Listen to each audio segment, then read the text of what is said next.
तो 7.5 तीव्रता के भूकंप के झटकों से हिल गया है ताइवान। 25 साल के सबसे तेज भूकंप के झटकों से ताइवान की राजधानी ताइपे समेत ताइवान के कई हिस्सों में त्राहिमाम है। कई गगनचुंबी इमारतें या तो झुक गई हैं या फिर उनका एक हिस्सा ही गिर गया है।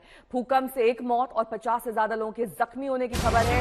भूकंप की तीव्रता को देखते हुए नुकसान का आंकड़ा और मौत का आंकड़ा दोनों बढ़ सकता है। भूकंप के बाद जापान ने सुनामी का अलर्ट जारी किया है। भूकंप की 6 तस्वीरें आपको दिखाएंगे जिससे आपको भूकंप की तीव्रता का अंदाजा लग जाएगा। 87,000 घरों की बत्ती गुल हो गई है। कई इमारतें टेढ़ी हो गई हैं, झुक गई हैं और इनके गिरने का अंदेशा जताया जा रहा है, जिसकी वजह से अलर्ट पर तमाम ताइपे वासियों को रखा गया है। 25 साल का सबसे तेज और बड़ा भूकंप ये बताया जा रहा है, जिसको लेकर इस वक्त ताइपे में त्राहिमाम की स्थिति है। 7.5 की तीव्रता। भूकंप से किस तरह गगनचुंबी इमारतें झुक गई हैं ये आपने देखा। 6 तस्वीरें आप देखिए। एक इमारत से कैसे बच्चों को रेस्क्यू करने की तस्वीर है। भूकंप से गिरी हुई छतें और दबे हुए वाहन दिखाई दे रहे हैं। समंदर की लहरें, पहाड़ खिसकने की तस्वीर। इन तस्वीरों में ताइवान में मची तबाही साफ दिखाई दे रही है।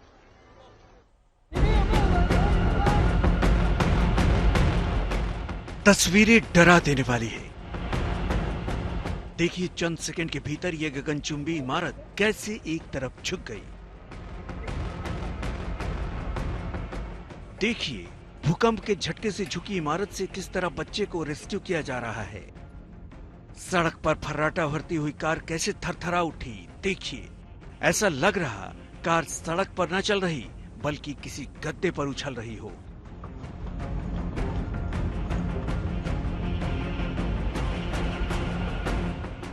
चलती हुई बस की ये तस्वीर देखिए। भूकंप के झटके से बस हिचकोले खाती नजर आ रही है।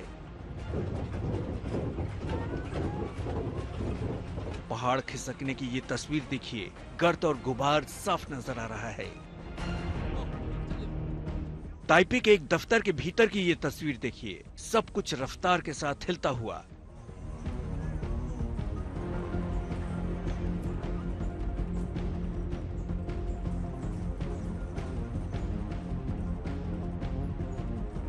बिल्डिंग की गिरी हुई छत, छत के नीचे दबे दोपहिया वाहन।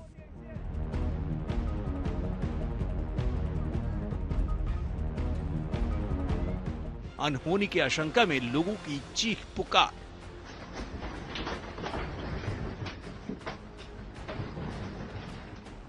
ये तस्वीरें ताइवान में आए शक्तिशाली भूकंप की हैं। ताइवान के सेंट्रल वेदर एडमिनिस्ट्रेशन के मुताबिक स्थानीय समय के मुताबिक 7:58 पर 7.5 तीव्रता का भूकंप आया।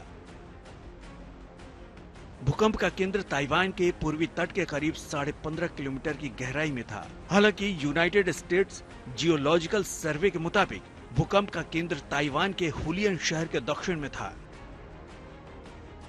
7.5 की तीव्रता का भूकंप खतरनाक कैटेगरी का माना जाता है।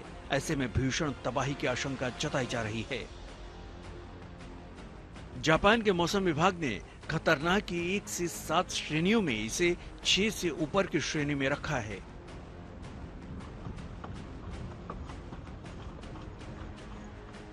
ताइवान की सरकारी मीडिया के मुताबिक पिछले 25 साल का यह सबसे तीव्र भूकंप है। ताइवान में भूकंप के बाद जापान ने सुनामी की चेतावनी जारी कर दी। जापान के मौसम विभाग के मुताबिक समंदर में 3 मीटर तक ऊंची लहरें उठ सकती हैं। स्थानीय समय के मुताबिक करीब 9:15 बजे जापान के योनागुनी द्वीप पर 1 मीटर तक की ऊंची लहरें उठी। फिलीपींस की भूकंप विज्ञान एजेंसी ने तटवर्ती इलाकों में रहने वालों के लिए अलर्ट जारी किया है। राहत की बात यह है कि फिलहाल किसी बड़ी जनहानि की खबर नहीं है। आज तक ब्यूरो।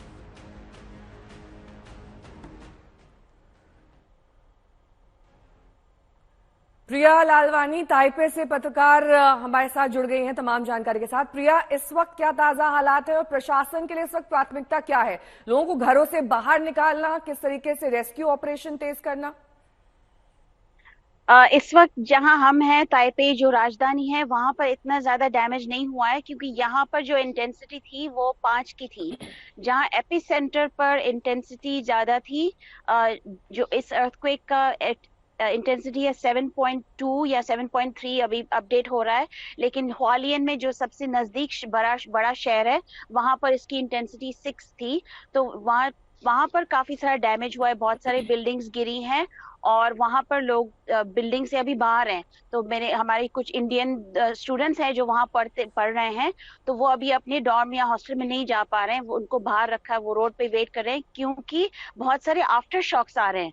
तो जब से ये पहला बड़ा भूकंप हुआ करीब 8 बजे, उसके बाद करीब ऑलमोस्ट 40 आफ्टर शॉक्स आ चुके हैं। इसलिए वहां पर जो एपिसेंटर के नजदीक लोग अपने घर जाने से डर रहे हैं, और गवर्नमेंट भी कह रही है कि केयरफुल रहिए, हो सकता है बिल्डिंग के बाहर जो टाइल्स हैं वो गिरे, या साइन बोर्ड्स, एयर कंडीशनर्स, इन सब के गिरने की आवश्यकता है, और घरों के अंदर भी चीजें गिरने की पॉसिबिलिटी है। इसलिए लोगों को कह रहे हैं कि अलर्ट रहें।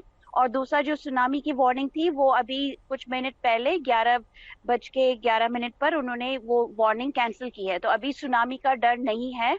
उन्होंने जो डिटेक्ट किया था वेव्स थे, लेकिन सिर्फ कुछ सेंटीमीटर्स के वेव्स थे, तो इतनी ज्यादा डेंजर नहीं थी उसे, तो उन्होंने सुनामी वार्निंग अभी हटा दी है। ठीक है, बने रहिए हमारे साथ। सुनामी की वार्निंग को कैंसिल कर दिया गया है। एपी सेंटर के नजदीक जाने से लोग डर रहे हैं, लेकिन ये झुकी हुई इमारतें अपने आप में तबाही का मंजर बयां कर रही हैं। कैसे लोग डर में और दहशत में वहां जी रहे हैं, घरों से जल्दी जल्दी बाहर निकल रहे हैं और लोगों की मदद भी कर रहे हैं, क्योंकि अगर ये इमारतें पूरी तरीके से धराशायी हो गई, जमींदोज हो गई, तो काफी ज्यादा जान और माल का नुकसान हो सकता है। यही डर और आशंका ताइपे और ताइवान वासियों में इस वक्त बनी हुई है। प्रिया मेरी सहयोगी जुड़ी हुई हैं तमाम जानकारी के साथ। प्रिया, आपने कहा कि सुनामी के अलर्ट को कैंसिल कर दिया गया है, ऐसे में अब आगे गवर्नमेंट का क्या प्लान है? कैसे, क्योंकि बहुत बड़ी तबाही की आशंका 7.5 जब तीव्रता होती है तो तबाही भी उसी स्तर की होती है। पुनर्वास और चीजों को दोबारा व्यवस्थित करने के लिए अभी काफी वक्त लग जाएगा, क्या तैयारी है? तैयारी है तो बिल्कुल, जैसे ही अर्थक्वेक हुआ, सेंट्रल गवर्नमेंट ने एक इमरजेंसी कमांड सेंटर एस्टैब्लिश कर दिया, और उसमें प्रेसिडेंट और प्रीमियर जो हैं उन्होंने जाके ब्रीफिंग सुनी, और जो भी अपडेट्स आएंगी वो फर्स्ट इमीडिएट रिस्पॉन्स कर सकते हैं। और उन्होंने हुआलियन में जो मेन जहां पर डैमेज हुआ है उधर उन्होंने मिलिट्री भी भेज दी है उधर मदद करने के लिए। लेकिन बाकी जगहों में सब नॉर्मल चल रहा है, ऑफिसेस चालू हैं। जब अर्थक्वेक हुई थी 8 बजे, सब लोग ऑफिस के रास्ते पे थे, तो इसलिए उस वक्त मेट्रो में बहुत सारे लोग थे। कोई कोई वीडियोस मेट्रो से आई हैं, मेट्रोस बहुत हिल रही थी, लेकिन 1 घंटे के बाद पूरा मेट्रो का इंस्पेक्शन हो चुका है। ट्रेन ट्रैक्स का इंस्पेक्शन करने के बाद वो सब चालू हो गया है। अभी डोमेस्टिक ट्रांसपोर्टेशन सब चालू है, ऑफिसेस खुले हैं, स्टॉक मार्केट खुला है, सब नॉर्मल है। और सेम टाइम पीपल अलर्ट भी रहते हैं, केयरफुल रहते हैं, क्योंकि ताइवान में बहुत सारी अर्थक्वेक्स होती हैं। और जो लास्ट टाइम जब इतनी बड़ी अर्थक्वेक हुई थी वो थी 1999 में, सितंबर 21। वो थी ऑल्सो अराउंड 7.3 उसकी इंटेंसिटी थी, लेकिन वो लैंड पे थी, वो सेंट्रल ताइवान में उसका एपिसेंटर था, तो उसमें बहुत डैमेज हुआ था और 2000 से ज्यादा लोग उसमें मर गए थे। लेकिन इस बार अर्थक्वेक ओशन में है, तो इसलिए उसका लैंड पे इतना ज्यादा डैमेज इतना एक्सपेक्टेड नहीं है। लेकिन यहाँ की गवर्नमेंट और लोग और प्रिपेयर्ड हैं और हमेशा अलर्ट रहते हैं इस बारे में। तो सबके घर में अर्थक्वेक बैग होती है तैयार, अगर कुछ इमरजेंसी हो उसको लेके भाग सकते हैं।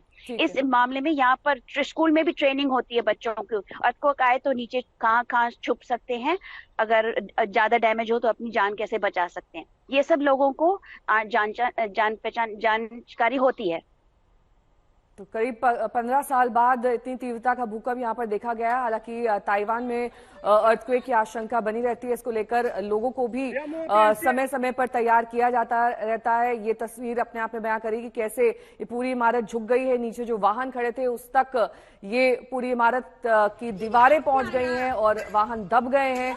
काफी बड़ी तबाही यहाँ देखी जा रही है। हालांकि ताइपे में उतनी तबाही नहीं है जैसा कि प्रिया जानकारी दे रही थी, लेकिन अगर बिल्डिंग्स झुकी हुई हैं और कुछ जमींदोज हुई हैं तो जाहिर तौर पर लोग पहले से उन्हें अलर्ट मोड पर रखा गया था, जिसकी वजह से ज्यादा जान का नुकसान नहीं हुआ है।